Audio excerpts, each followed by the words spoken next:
Hey, I'm Victor Margiotta, and this is the Community Show. Thank you so much for watching. Always have to thank James Brooks and Joe Pisano for coordinating the show. Without them, the show wouldn't happen. So thank you so much, guys.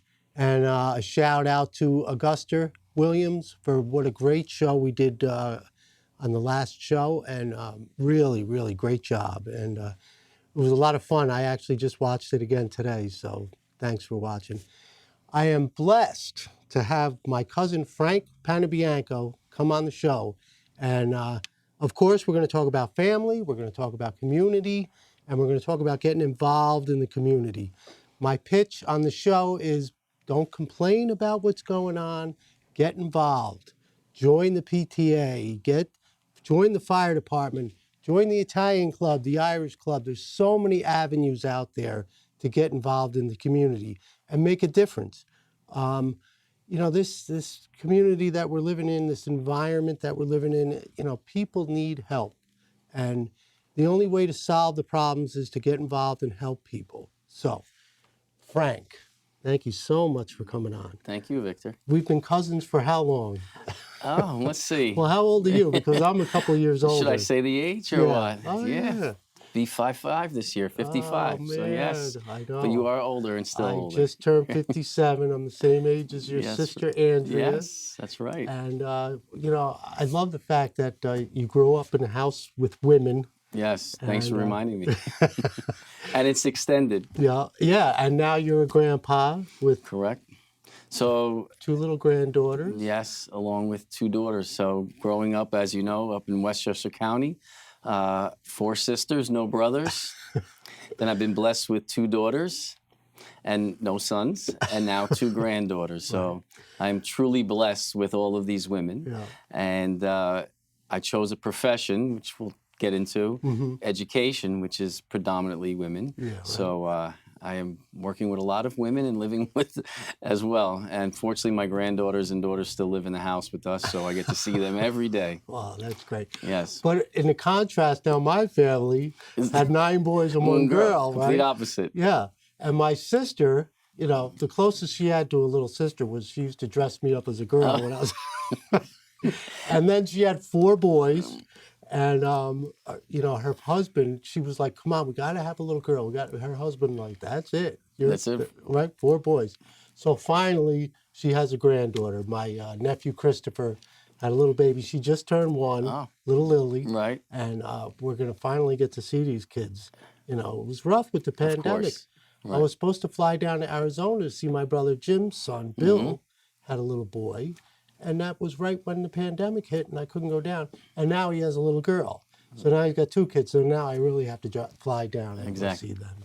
So our family continues to grow and extend. Oh, it's awesome. Yeah, I mean, we've grown up in this community and we have other family and relatives in the community as well. Yes. And so, yeah, I mean, born in the Bronx, as you were too, right? Actually, no, I was you born weren't, here but in your brothers Peekskill. were. Yep. And then moving up to Westchester County, I'm actually in the same house I was. My parents' house, bought into the house and raising. So there's really 4 generations there. So you have going through that house and that community. I mean, we've been invested in the community almost 50 years in Yorktown. Yeah. So, you know, happy to have my kids and my grandkids now go through that whole system. It is. It's beautiful. I know. Yep. So I just saw some kids walking around that looked like they were going to baseball practice. How important was baseball to you growing up? Well, I love baseball. That's my passion. I love even played in high school and college as well. Yeah.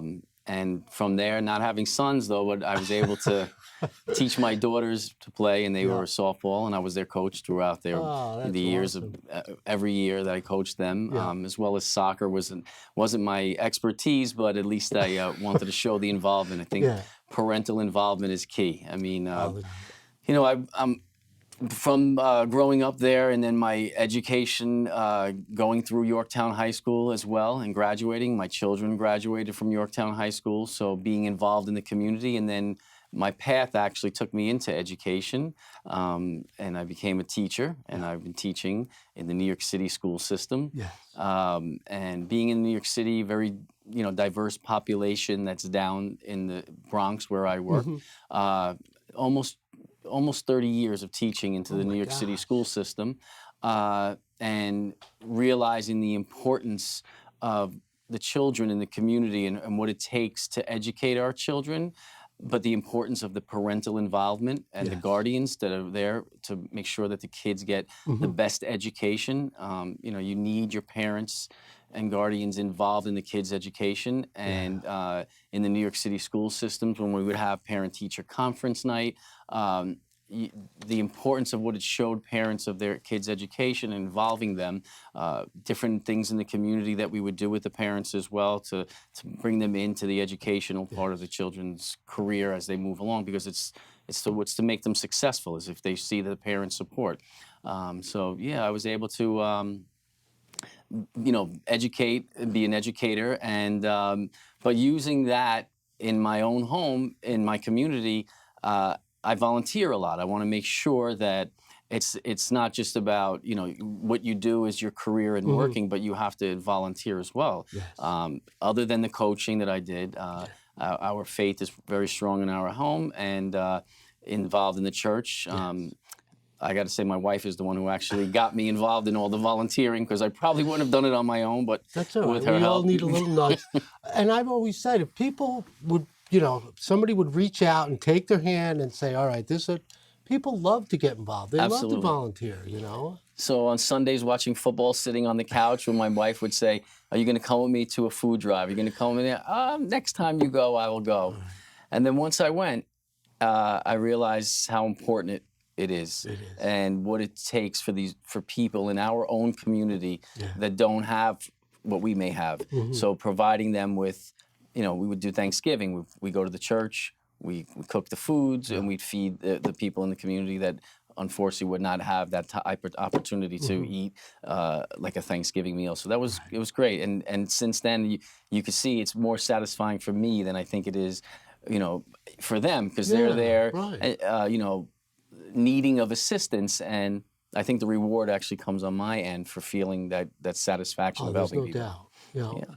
And I've read so much about volunteering, and it definitely raises your spirits. It makes you feel better, Correct. And but go back to the coaching, because I'm dying to hear about the little kids and coordinating. Right. So coaching girls softball. Yeah, right. So again, more girls around me. It's exciting because you have a role in teaching them a skill, and but I couldn't do it just myself. I had to have other parents help, and I think that's the key in the child's education.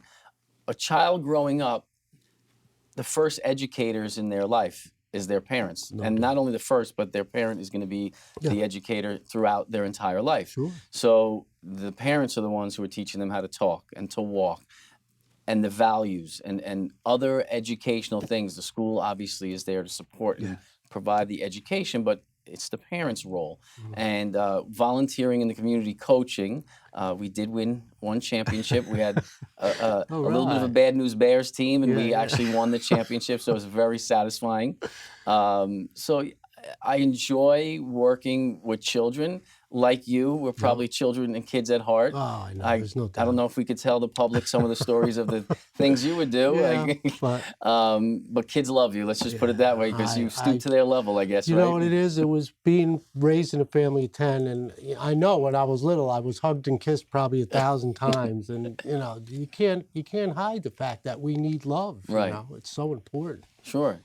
So that coaching and helping with children in the community like that, and now I think it's gonna, for my granddaughter, I already got her the baseball glove. So and my other granddaughter is only 7 months old, so she's not quite ready, but I will definitely get the Yankee outfit for her. So all of that, I think, family, community involvement, my career being an educator, and my position as a teacher, I've been nominated and voted on as the representative of teachers in my school, as their union representative.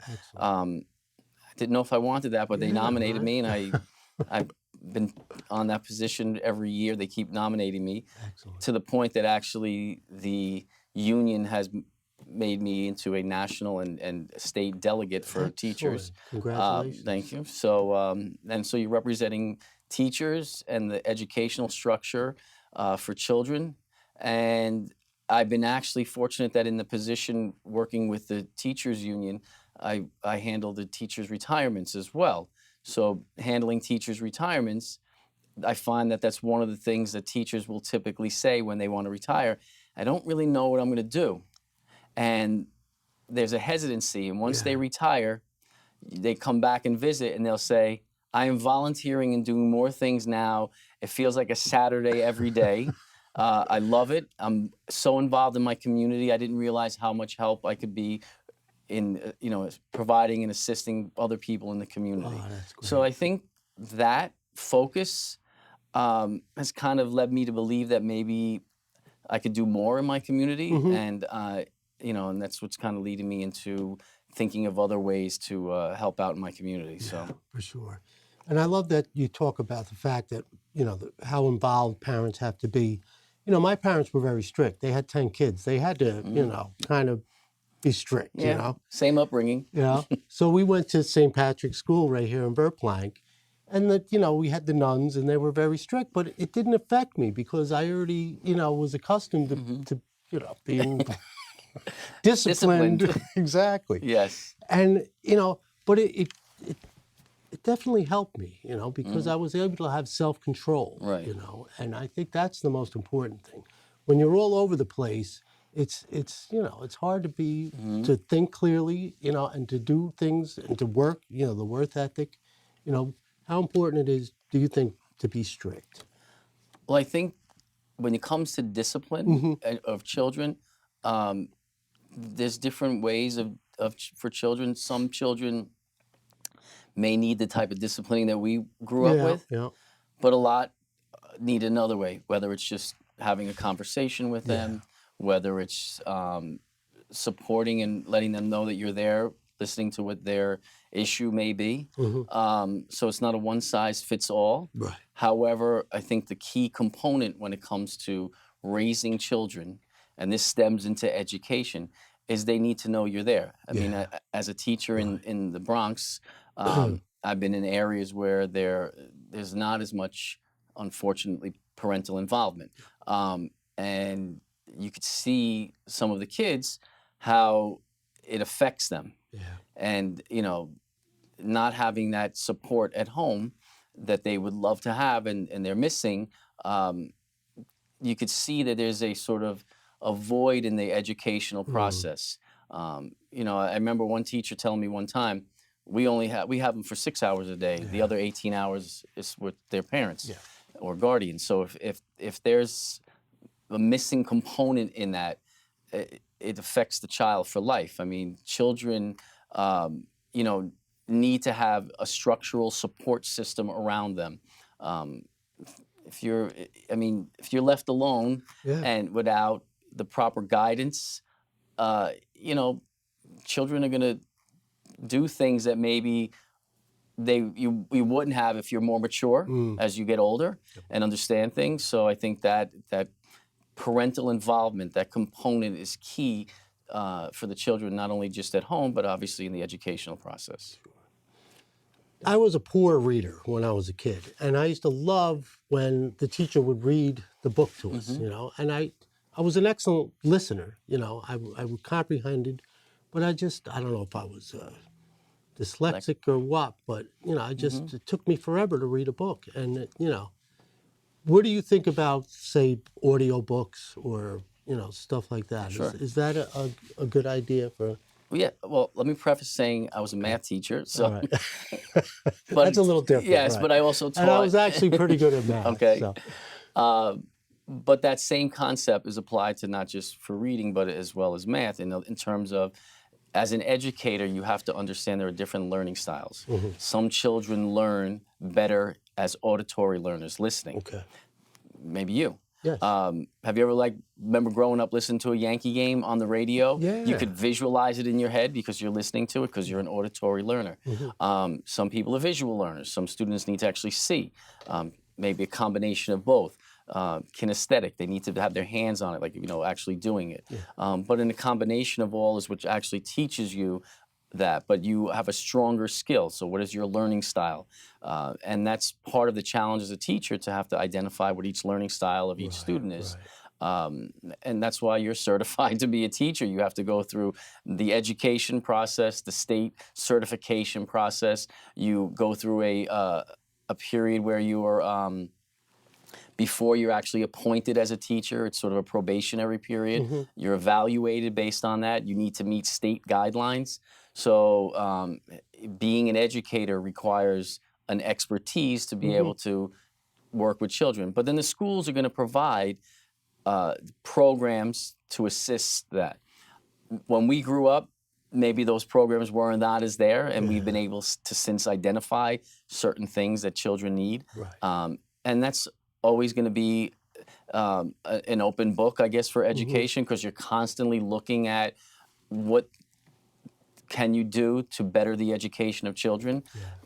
But I always remember to keep it simple. The focus on education is you are now teaching children, and I can actually quote basically the federal government's mission statement as well as the New York State's mission statement. It says basically that you're educating these students to become leaders in the global world. So to be able to do that, you want to make sure that you could provide them with the best education that you can. And that's where school boards and administration of the school and the teachers will work together to make sure that they follow the state's curriculum and so forth to provide that education for children. Now, I recently just had an artist on the show, and we were talking about the importance of art and how it helps you expand your mind and creativity. And now, with sports, how important do you think a sports program is? I think all of the arts can play a key role in it. It might not, everyone might not be an athlete, but some people may be artists. My younger daughter is an excellent artist. Between anything that she does, the painting and drawing pictures is just amazing. But she was a poor student in terms of difficulty with reading, not that strong with math. Even though I was a math teacher, I would work with her. I did what I could to simplify it.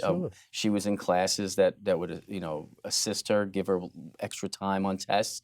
The school has things like IEPs, which are individualized educational programs that are set up for the child to gear their education through to assist them with any challenges. I'm sure you didn't have that. I remember me growing up in school. I remember taking tests. I remember in high school sitting there taking a test, and I would take the entire time. I'm looking at the clock, and as the auditorium, one kid would leave after another, and there I am sweating, nervous because I'm the last one. And maybe I needed something to give me that additional time. Maybe I was someone that required it. Fortunately, we've been able to since evaluate missing components in the education process for children to make sure that they get it. So, but what you can say is that these extracurricular, whether it's the arts, sports, are important because that's where the kid maybe feels comfortable, and that's their connection, or his or her connection with the school. And then there they could find other children who are similar to them. And I think that we get into the one-size-fits-all scenario, but it's not the case. If I am a child who is very good at a certain thing, I want to make sure there's something for that child, but not every child may be necessary to need to do that.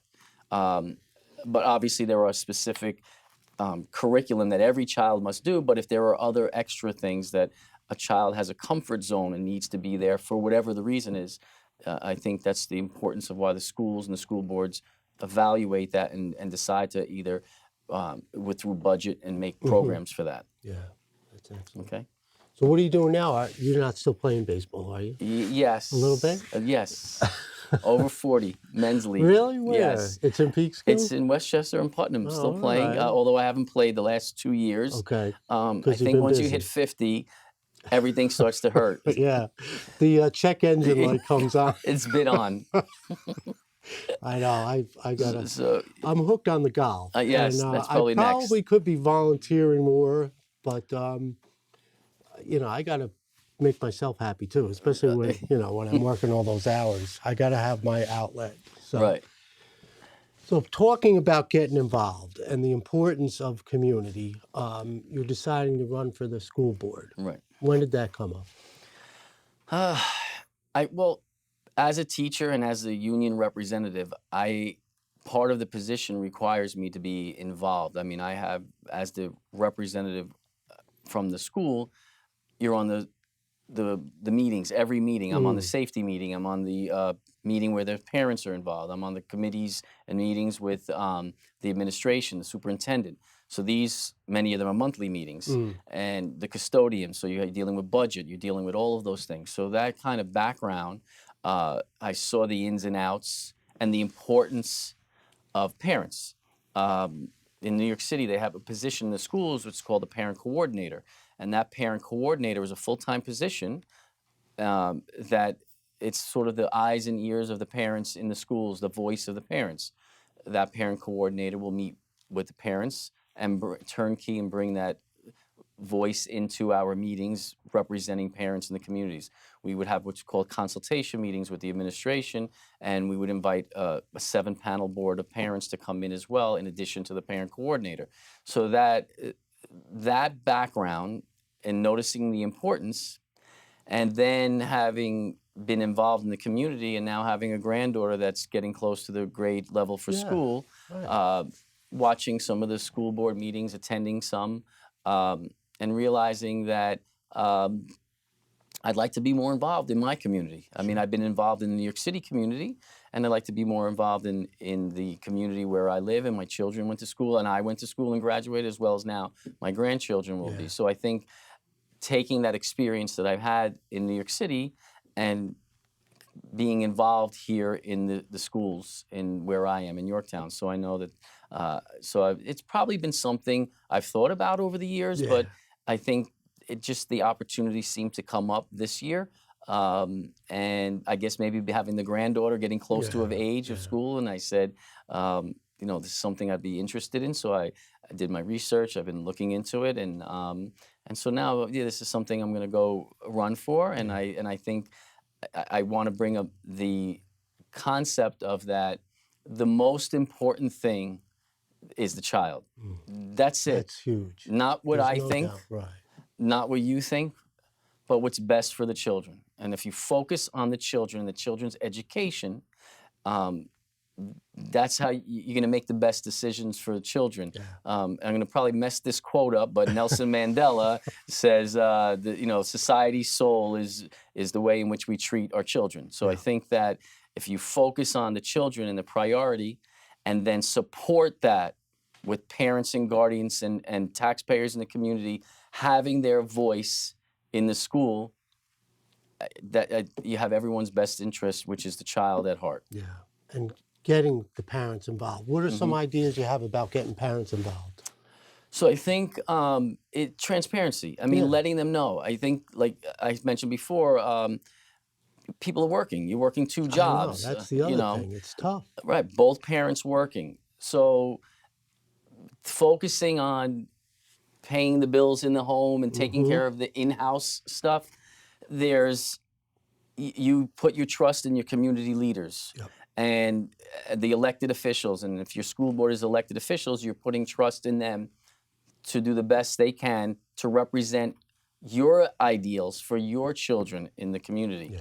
And I think what has happened over the years is parents have not played as much of a role in that part of the process. And I think through the coaching and my experience as a teacher being on these committees and boards, I think it's important to say, hey, I could be your voice to make sure that we're doing everything that you want, because we have to follow the guidelines of the state and the curriculum, but parents need to play a role. As I mentioned before, that parents are the educators of their children. It's their children. It's not my child. It's the parents and guardians' children. So if you have transparency and having parents see what is going on in the school system. And there's some great programs, as you can see, as we just went through. There were things that were not available when we were younger, but are now available. And that's thanks to the support of the school boards, the administration, and the teachers. That cooperative effort together, and adding the other component, which is the parents into the community, letting them see. And I guess my mission would be to hope to say, I want more parent involvement. I want you to go. When we went to the school board meetings, it's just a handful of people there.